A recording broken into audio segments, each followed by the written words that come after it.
쉬운 사주, 정확한 분석, 이교의 실전 사주 분석 시작하도록 하겠습니다. 오늘 월요일인데요. 힘차게 새 출발하시길 바랍니다. 오늘 이교의 실전 사주 분석 주인공은 35세 된 여성입니다. 이분이 어떤 사연을 갖고 있는지 한번 들어보도록 하겠습니다.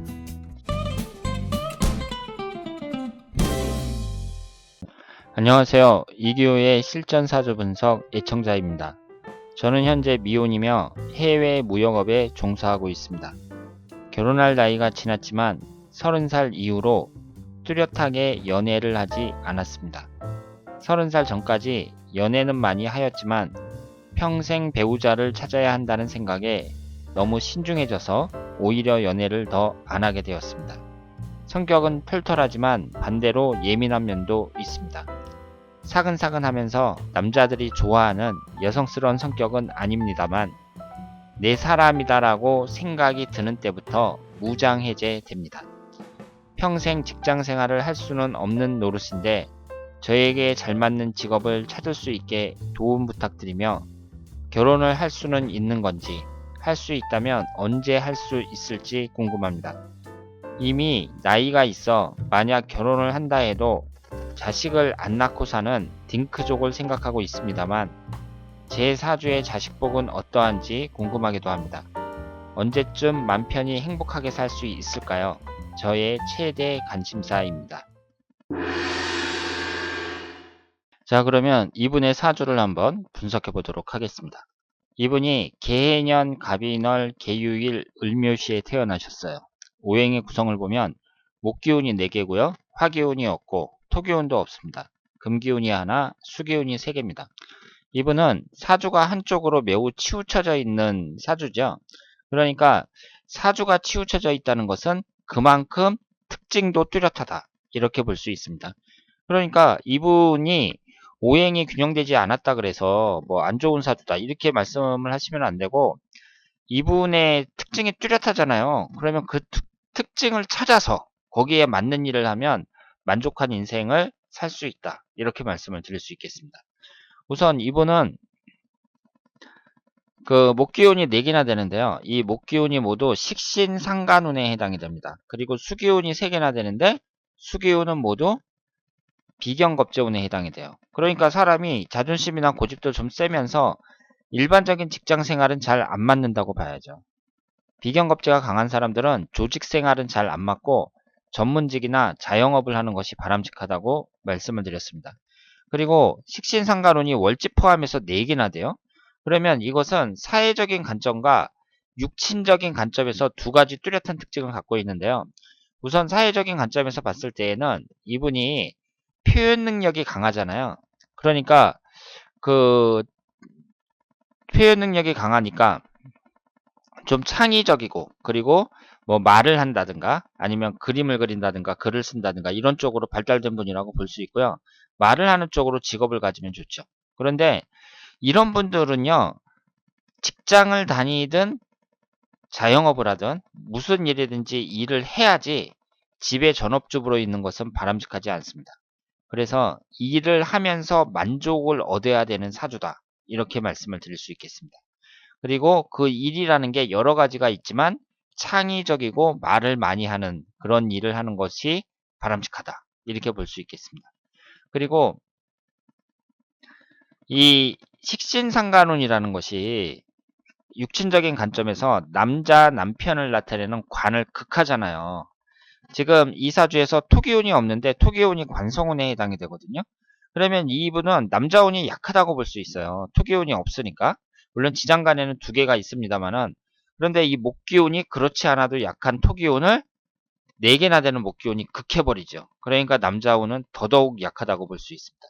그러니까 이분의 경우에는 결혼을 해갖고 남자만 쳐다보면서 그 전업주부를 하는 것보다는 직장생활 혹은 자영업을 하면서 일에서 만족을 얻어야 된다. 이렇게 볼 수 있겠습니다. 그리고 이 사주가 남자운에서 불리하다는 것은 그 무관사주라는 것 외에도 계유일주인데 이 유금이 앉아있는 자리가 배우자궁이거든요. 근데 이쪽으로는 묘유충, 이쪽으로는 인유원진 이런 식으로 모두 다 깨지고 있습니다. 그러니까 이분에게 있어서는 그 남자 운이 불리하다고 할 수 있죠. 그래서 지금 35살이 될 때까지 결혼을 안 하셨어요. 그런데 결혼을 안 했다고 해서 실망할 필요가 없죠. 왜냐하면 이런 분들은 결혼을 좀 늦게 하는 게 좋아요. 그래서 30대 초중반에 하는 게 좋다고 제가 누누이 말씀을 드렸는데 지금은 이제 할 때가 된 거죠. 35세 정도면 지금은 할 때가 됐습니다. 그러니까 올해라든가, 그런데 올해는 또 정유년인데 이 정유년이 천간에서 정계충으로 깨지잖아요. 그리고 내년이 무술년, 훈년이 기해년 이런 식으로 흘러가고 있습니다. 그러면 올해나 내년에 그 남자를 만나서 결혼을 하면 운은 상당히 좋다고 볼 수 있죠. 그러니까 올해보다는 내년이 더 나은데요. 지금 나이가 너무 많은 관계로 운이 안 좋다 그래가지고 나 좋은 운이 들어올 때까지 남자를 기다려야겠다. 이렇게 하기에는 좀 어렵다고 봅니다. 나이가 너무 많아서 그건 어렵다고 보고요. 올해도 남자를 한번 만나보시고 올해 안 되면 내년에도 만나보시고 내년까지는 꼭 가는 것이 바람직하다고 말씀을 드릴 수 있겠습니다.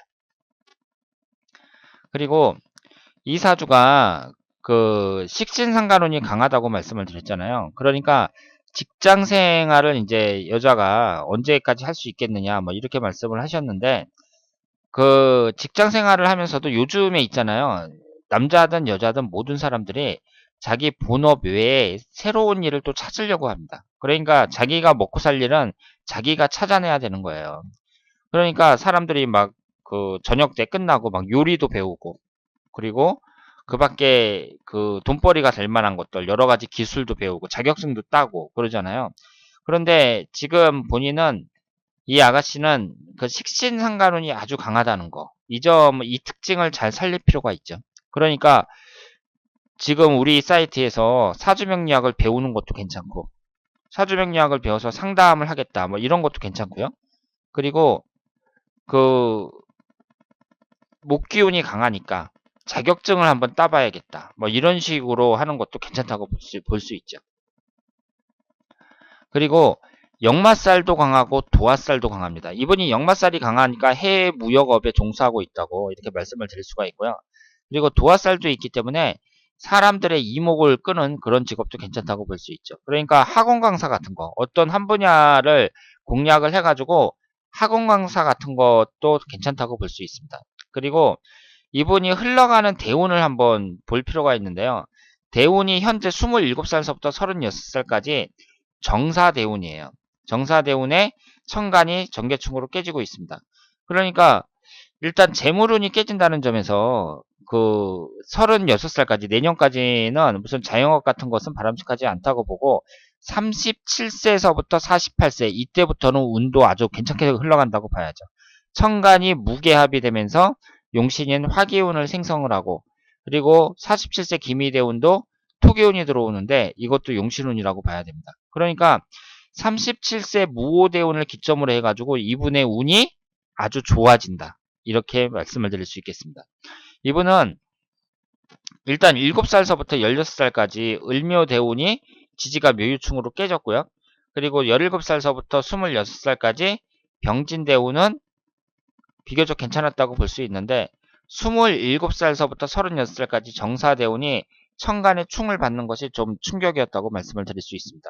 하지만 이분의 사주가 한쪽으로 지나치게 치우쳐져 있는 반면에 흘러가는 대운은 상당히 좋습니다. 특히 37세 무오대운 이후로는 말년까지의 운이 대단히 좋다고 말씀을 드릴 수 있겠습니다. 그렇기 때문에 이분이 계획을 잘 세워서 내가 앞으로 어떤 길로 가야겠다 이렇게 계획을 잘 세워서 노력하신다면 충분히 성공할 수 있는 운이고 그리고 남자도 좋은 남자도 만날 수 있는 그런 운이라고 봐야죠. 그래서 올해는 모르겠는데요. 한 내년쯤부터 운이 풀리기 시작해갖고 본인이 피부로 느낄 정도로 앞으로 내가 이제 운이 좀 풀리는구나. 그 삶이 좀 좋아지는구나. 이런 느낌을 피부로 절감할 수 있다. 피부로 느낄 수 있다. 이렇게 말씀을 드릴 수 있습니다. 그래서 우리가 사주가 제가 그 오행이 하나씩이라도 이렇게 들어있으면 그 사람은 기본적인 구성은 갖춘 사주다. 이렇게 말씀을 드렸는데 이분처럼 그 수기운도 없고 화기운도 없고 토기운도 없고 그리고 목기운은 이렇게 많고 이렇게 치우쳐져 있는 사주들도 그 특징을 잘 파악을 하면 얼마든지 만족스러운 인생을 살 수 있고, 그리고 이분은 또 흘러가는 대운도 좋잖아요. 37세서부터는 좋단 말이에요. 그러니까 사주가 안 좋아도 또 대운이 좋을 때, 이때에는 얼마든지 행복하게 살 수 있고 성공할 수 있다. 이렇게 말씀을 드릴 수 있겠습니다. 그래서 이분이 이제 결혼에 대해서 말씀을 하셨는데요. 지금 최대 관심사가 결혼이겠지만 얼마든지 좋은 남자 만날 수 있죠. 그리고 자식운에 대해서 말씀을 하셨는데, 식신상간운이 4개나 되잖아요. 월지 포함해서 4개나 되기 때문에 자식은 얼마든지 많이 낳을 수 있죠. 그런데 지금 묘유충으로 자식궁이 깨지고 있거든요. 그러니까 자칫 잘못하면 홍기를 놓칠 경우에는 아이를 낳는데 애로점이 생길 수도 있기 때문에 가임 기간에, 그러니까 마흔이 되기 전에, 그러니까 지금을 말하는 거죠. 지금 올해나 내년쯤에 꼭 결혼을 하시길 바랍니다. 자, 우리가 실전 사주 분석을 통해서 하루에 한 가지씩 배우는 것이 있습니다. 오늘은 사주가 한쪽으로 치우쳐져 있는 분들도 그 특징을 잘 파악을 하면 얼마든지 만족스러운 삶을 살 수 있다는 거, 이 점을 배웠습니다. 그러니까 나쁜 사주란 없는 것 같아요. 사주가 좋으면 좋은 대로, 또 나쁘면 그 나쁜 특징을 잘 찾아갖고 자신에게 맞춘다면 얼마든지 멋진 삶을 살 수 있지 않을까, 그렇게 생각을 합니다. 그래서 여러분들이 사주 분석을 통해서 행복해질 수 있다는 거, 이 점을 꼭 말씀드리고 싶습니다. 그러면 오늘 이교의 실전 사주 분석 여기서 마치겠습니다. 대단히 감사합니다.